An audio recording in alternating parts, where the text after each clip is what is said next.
Water के molecules polar molecules हैं, NaCl को हमने डाला इसमें, तो वाटर के मॉलिक्यूल धीरे धीरे करके Na प्लस और Cl माइनस को लेके चले जाए. This is a very very important concept that depends on charge by size ratio. Ionic radii का ऑर्डर सिंपल है, जैसे जैसे साइज बढ़ेगा हम डाउन द ग्रुप जाएंगे, साइज बढ़ेगा, आयनिक रेडियाई बढ़ती जाएगी. अगर एक बॉन्ड है और मुझे इसको तोड़ना है तो मुझे क्या करना पड़ेगा, मुझे कुछ एनर्जी देनी पड़ेगी, मुझे कुछ फोर्स लगाना पड़ेगा. वाटर के मॉलिक्यूल ने रिएक्शन करना स्टार्ट कर दिया उस आयन के साथ. इनके बीच में लड़ाई होने लग गई. तो फिर क्या होगा? गुड मॉर्निंग बच्चों, कैसे हो आप लोग? बढ़िया. तो लास्ट क्लास में पढ़ रहे थे केमिकल बॉन्डिंग और उसमें एक कॉन्सेप्ट आया था हाइड्रेशन एंड हाइड्रोलिसिस. आज उसको एक्सप्लेन करेंगे. हाइड्रेशन और हाइड्रोलिसिस में डिफरेंस क्या है, और ये हाइड्रोलिसिस वाला कॉन्सेप्ट आपको आयनिक इक्विलिब्रियम में भी आएगा. ठीक है, तो समझते हैं कि हाइड्रेशन क्या होता है. जैसे आपको समझ में आ रहा है, हाइड्रेशन मतलब कुछ पानी से रिलेटेड है ना, वाटर से रिलेटेड है. बिल्कुल सही, बिल्कुल. हाइड्रेशन जो है ना वो वाटर से रिलेटेड है. होता क्या है, जैसे अज्यूम करो कि एक कंटेनर में हमने पानी ले रखा है और उसमें हम एक सॉल्ट डाल रहे हैं, लेट्स से NaCl. ठीक है, तो जैसे NaCl का एक हमने सॉल्ट ऐसे क्रिस्टल डाला पानी में, तो वो क्या होगा, ब्रेक होना चालू होगा वाटर में. और वाटर क्या है, एक पोलर सॉल्वेंट है. Water H2O is a polar solvent.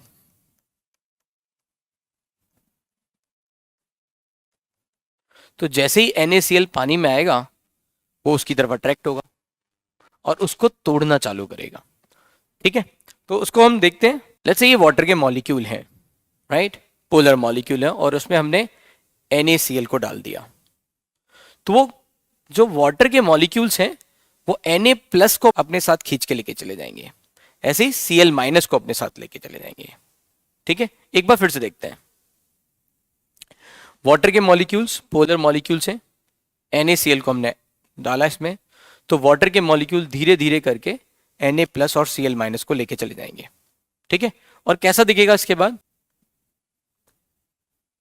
Then इसके बाद आपको ऐसा कुछ दिख रहा होगा कि Na प्लस के चारों तरफ वाटर के मॉलिक्यूल ऐसे सराउंड होंगे और Cl माइनस के चारों तरफ वाटर के मॉलिक्यूल ऐसे सराउंड होंगे. इन दोनों ही इमेजेस में आपको एक बहुत कॉमन बहुत इंपॉर्टेंट चीज देखनी है. ठीक है, ध्यान से देखो पहले इसको सब लोग. Very good. अब बताओ इसमें क्या थोड़ा डिफरेंस है क्या? हाँ, बहुत बढ़िया, बिल्कुल सही. ये जो Na प्लस है इसकी तरफ माइनस अट्रैक्ट हो रहा है ना. ये जो ऑक्सीजन है, ऑक्सीजन पे डेल्टा नेगेटिव चार्ज आ रहा है, माइनस अट्रैक्ट हो रहा है. और Cl माइनस है, इसकी तरफ H प्लस अट्रैक्ट हो रहे हैं. Opposite charge attract each other, remember. बिल्कुल सही, बहुत बढ़िया बेटा. अब इस बात को हम डायग्राम बना के भी समझाते हैं.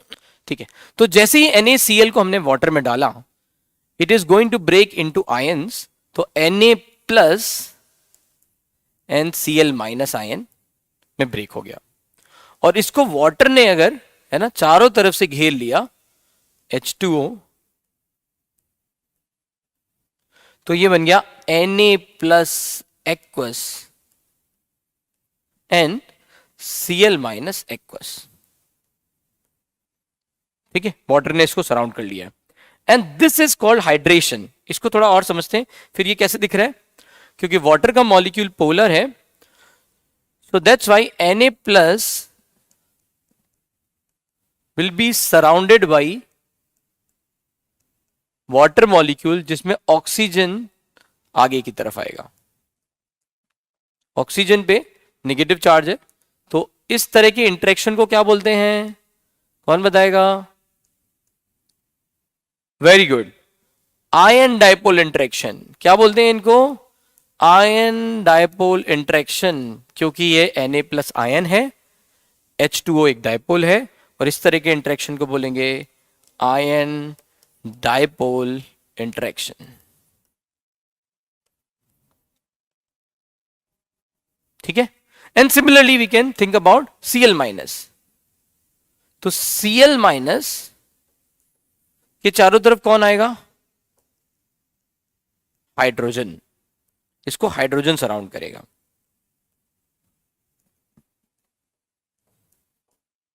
ठीक है, इस पे है डेल्टा पॉजिटिव चार्ज, तो ये जो डेल्टा पॉजिटिव चार्ज है, ये इंटरेक्शंस जो हैं, है ना, ये भी क्या है, आयन डाइपोल इंटरेक्शंस हैं। कुछ इस तरह से इसको सराउंड कर लिया जाएगा, and then this is going to be ion dipole. अब देखो, इस आयन डाइपोल इंटरेक्शन में क्या हो रहा है, फिजिकल बॉन्ड बन रहे हैं। अगर एक बॉन्ड है और मुझे इसको तोड़ना है, तो मुझे क्या करना पड़ेगा, मुझे कुछ एनर्जी देनी पड़ेगी, मुझे कुछ फोर्स लगाना पड़ेगा, जब जाके ये बॉन्ड टूटेगा। और इसका उल्टा, कोई बॉन्ड फॉर्म हो रहा है तो एनर्जी रिलीज होगी। तो ऐसा ही होता है, हाइड्रेशन में कुछ एनर्जी रिलीज होगी, ये जो बॉन्ड बनेंगे। ठीक है, इसके कारण जो एनर्जी रिलीज कहलाती है, that is called as hydration energy.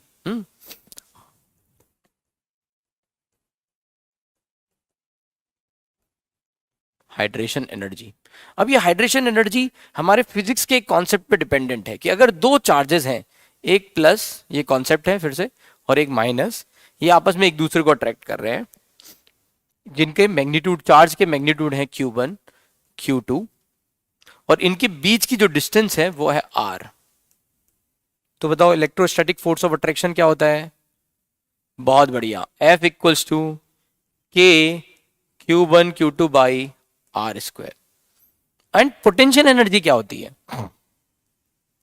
तो potential energy is K Q1 Q2 by R। अब ये जो पोटेंशियल एनर्जी है, ये कॉन्फ़िगरेशन के कारण आई है। पोटेंशियल एनर्जी का मतलब क्या होता है, the energy stored in the system due to its configuration.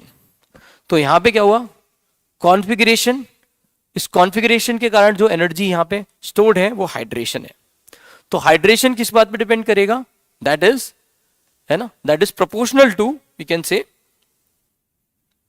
Proportional to charge of cation Q1, again proportional to charge of anion,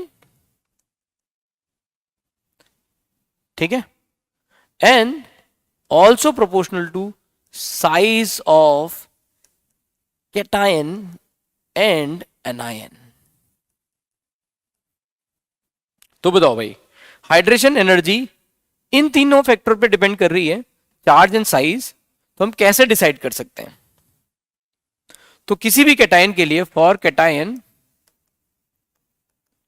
we can write hydration energy is proportional to charge by size ratio of cation.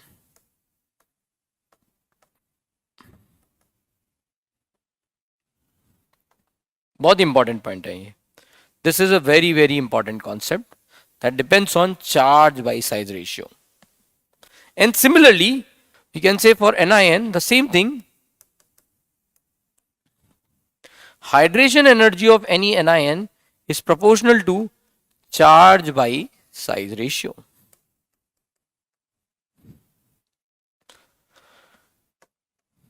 now let's take some example। अच्छा, इन दोनों में अगर charge और size दोनों very कर रहे हैं, let's say किसी आयन के लिए दोनों चार्ज और साइज वेरी कर रहे हैं, तो कौन है जो डोमिनेटिंग फैक्टर होगा, तो याद रखना है चार्ज इज डोमिनेटिंग फैक्टर।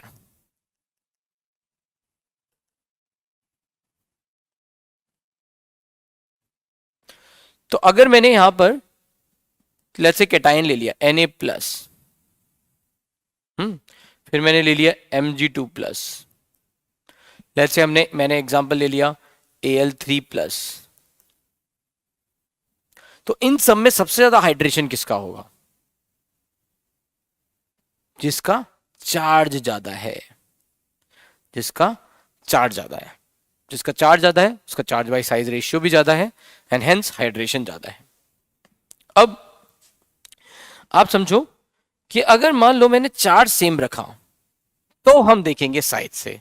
तो लेट्स से अगर मैंने चार्ज यहां पर ले लिया है +1, और मैं lithium plus, sodium plus, potassium plus, rubidium plus, caesium plus, इन सबको ले रहा हूं, तो इसमें हाइड्रेशन एनर्जी का है ना, ये हम ऑर्डर हाइड्रेशन एनर्जी के लिए लिख रहे हैं, दिस इज। तो यहां पे हाइड्रेशन एनर्जी का क्या ऑर्डर रहेगा बताओ भाई। डाउन द ग्रुप साइज बढ़ता है, अगर साइज बढ़ेगा तो हाइड्रेशन एनर्जी घटेगी। So that's why lithium plus की सबसे ज्यादा और सीजियम प्लस की सबसे कम। ठीक है, and the same thing we can apply for anions. The same thing we can say for anions. Let's say अगर मैं एग्जांपल के लिए हेलोजेंस ले लेता हूं, if I am going to take halogens like F minus Cl minus Br minus I minus, सब पे -1 charge है, तो चार्ज सेम है। अब बात आती है साइज की, जिसका साइज ज्यादा उसकी हाइड्रेशन एनर्जी कम, तो F माइनस की सबसे ज्यादा हाइड्रेशन। ठीक है, तो इस तरह से हम हाइड्रेशन एनर्जी पे कमेंट कर सकते हैं। अब एक और बात इंपॉर्टेंट, इस हाइड्रेशन से टर्म आता है हाइड्रेटेड रेडियाई का, कि हाइड्रेटेड रेडियाई क्या होगी भाई, है ना। बड़ा इंटरेस्टिंग सी बात है ये हाइड्रेटेड रेडियाई वाली, तो समझते हैं इस वाले पॉइंट को भी। तो एक टर्म है एटॉमिक, या इसको बेटर टर्म्स में बोलना चाहिए आयनिक। एक टर्म है आयनिक रेडियाई और एक टर्म है हाइड्रेटेड रेडियाई।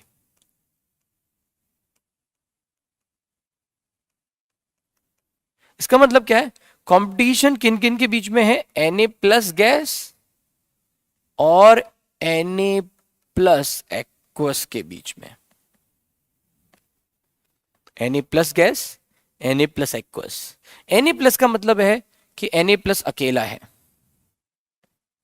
और Na प्लस एक्वस का मतलब क्या है, Na प्लस के चारों तरफ ऐसे वाटर के मॉलिक्यूल है।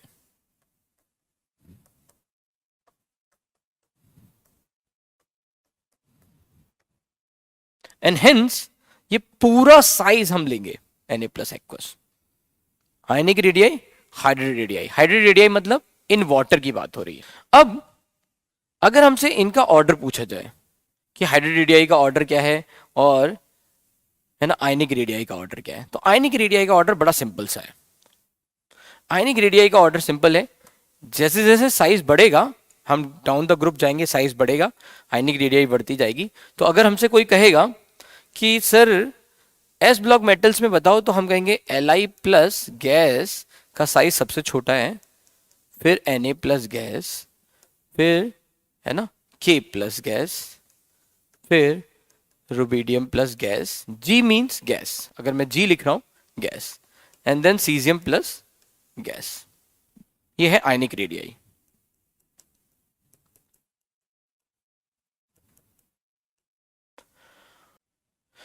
तो देखो हाइड्रेशन एनर्जी का रिलेशन आपको ध्यान रखना है भाई, जिसका साइज सबसे कम है, जिसका साइज कम है, उसका चार्ज बाई साइज रेशियो ज्यादा है, हाइड्रेशन ज्यादा है और हाइड्रेटेड रेडियाई भी ज्यादा है। तो रिलेशन हम क्या लिख सकते हैं यहां पे, बहुत इंपॉर्टेंट रिलेशन है, that we can write over here, hydration energy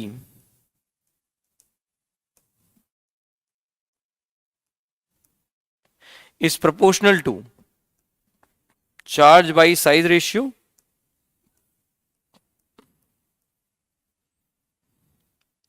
and that is proportional to hydrated radii।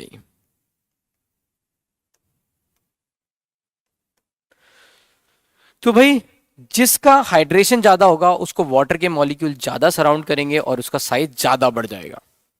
तो अभी तक देखो हमने क्या सीखा, पानी में अगर हमने सॉल्ट डाला, सॉल्ट आयंस में ब्रेक हुआ, आयंस को वाटर के मॉलिक्यूल ने सराउंड किया, इनके बीच में जो फोर्स ऑफ अट्रैक्शन लग रहे हैं वो इलेक्ट्रोस्टैटिक फोर्स ऑफ अट्रैक्शन है, plus is attracting minus and minus is attracting plus. तो इलेक्ट्रोस्टैटिक फोर्स ऑफ अट्रैक्शन क्या होते हैं, F equals to K Q1 Q2 by R square. Q1 ज्यादा होगा तो फोर्स ज्यादा होगा, चार्ज ज्यादा होगा तो फोर्स ज्यादा होगा, फोर्स ज्यादा होगा तो नंबर ऑफ बॉन्ड ज्यादा बनेंगे और ज्यादा एनर्जी रिलीज होगी, हाइड्रेशन एनर्जी ज्यादा होगी। तो अगर चार्ज बढ़ाया, हाइड्रेशन ज्यादा, फिर F equals to K Q1 Q2 by R square, तो R के इनवर्सली प्रोपोर्शनल है, मतलब साइज बढ़ेगा फोर्स घटेगा, साइज बढ़ेगा फोर्स घटेगा, नंबर ऑफ बॉन्ड्स कम होंगे, हाइड्रेडियाई कम होगी। तो यहां पे हमने देखा जैसे जैसे साइज बढ़ रहा है हाइड्रेशन कम हो रहा है एंड हेंस हाइड्रेटेड रेडियाई कम है। अब इसमें एक और कॉन्सेप्ट आता है that is called ionic mobility concept. ये जो आयंस हैं ये पानी में कैसे मूव कर रहे होंगे, आयनिक मोबिलिटी। तो अब एक बात बताओ कि एक आदमी है जो पतला सा है और एक मोटा सा है, दोनों को दौड़ने के लिए बोला जाए तो प्रोबेबिलिटी यह है कि जो पतला वाला है वो जीत जाएगा क्योंकि मोटा वाला धीरे धीरे मूव करेगा। And that is what is happening over here. तो यहां पर एक नया कॉन्सेप्ट है इसके बाद कि कितनी आसानी से किसी भी सॉल्यूशन में चार्ज फ्लो हो सकता है। Ionic mobility means how easily ions can mobile और मूव। तो जिसका हाइड्रेशन एनर्जी ज्यादा उसका हाइड्रेटेड रेडियाई ज्यादा एंड आयनिक मोबिलिटी कम। इस पे आईआईटी में कई बार क्वेश्चन पूछा गया है। तो यहां पे क्या हो जाएगा, लिथियम प्लस एक्वस की आयनिक मोबिलिटी सबसे कम, देन फिर Na प्लस एक्वस, फिर पोटेशियम, रुबिडियम एंड सीजियम। तो देखो अभी तक हमने पढ़ा केवल हाइड्रेशन के बारे में। तो हाइड्रेशन में क्या हुआ, वाटर के मॉलिक्यूल ने से सराउंड किया। तो हाइड्रोलिसिस क्या होता है, व्हाट इज हाइड्रोलिसिस। तो हाइड्रोलिसिस क्या है इसको भी थोड़ा समझते हैं। वाटर के मॉलिक्यूल को उसने सराउंड किया और वाटर के मॉलिक्यूल के साथ आयन ने कोई लड़ाई नहीं करी, उसके साथ रह रहा है, यह हो गया हाइड्रेशन। लेकिन अगर मान लो वाटर के मॉलिक्यूल ने रिएक्शन करना स्टार्ट कर दिया उस आयन के साथ, इनके बीच में लड़ाई होने लग गई, तो फिर क्या होगा, तो फिर कुछ ऐसा होगा कि अगर कोई केमिकल रिएक्शन चालू हुई है ना, इसने इसको पीटना चालू कर दिया, तो इसमें हुई केमिकल रिएक्शन और केमिकल रिएक्शन में क्या होगा, वाटर का मॉलिक्यूल ब्रेक हो जाएगा H+ और OH- में, और इसको बोलते हैं हाइड्रोलिसिस। जितने भी स्ट्रॉन्ग एसिड्स या बेस से आने वाले आयंस हैं वो खुश हैं अपने चार्ज से, जैसे Na+ स्टेबल है, खुश है, Cl- खुश है, ये वाटर के मॉलिक्यूल्स के साथ है ना लड़ाई नहीं करते। लेकिन अगर हमने कोई ऐसा आयन ले लिया है जो कि वाटर के मॉलिक्यूल के साथ लड़ सकता है, तो वहां पे होती है हाइड्रोलिसिस। एग्जाम्पल के तौर पे ले लेते हैं, लेट्स से हम CH3COO-, ये भी एक एनायन है और इसकी वाटर के साथ रिएक्शन होगी, तो फिर क्या होगा, वाटर का मॉलिक्यूल ब्रेक हो जाएगा H+ और OH- में, and this CH3COO- and H+ will form CH3COOH and will release OH-। तो यहां पर ये रिएक्शन होने के कारण this ion is coming from weak acid. तो जितने भी एनायंस आ रहे हैं वीक एसिड से उन सबको बोलते हैं, है ना, उनकी हाइड्रोलिसिस होगी, पार्शियल हाइड्रोलिसिस होगी। सिमिलरली लेट्स से एक कैटायन भी ले लेते हैं, एग्जाम्पल के लिए हम NH4+ ले लेते हैं। NH4+ अगर वाटर के साथ रिएक्ट करेगा देन व्हाट विल हैपन, इसको फिर से ब्रेक कर लेते हैं H+ and OH- and it is going to form NH4OH plus H+।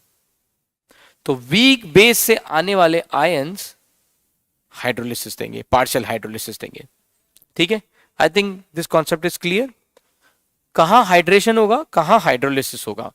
Hydration जो भी आयंस आ रहे हैं स्ट्रॉन्ग एसिड और बेसिस से, उन आयंस के कारण होगा हाइड्रेशन, और वीक एसिड वीक बेस से जो आयंस आ रहे हैं उनके कारण होगा हाइड्रोलिसिस। That's it.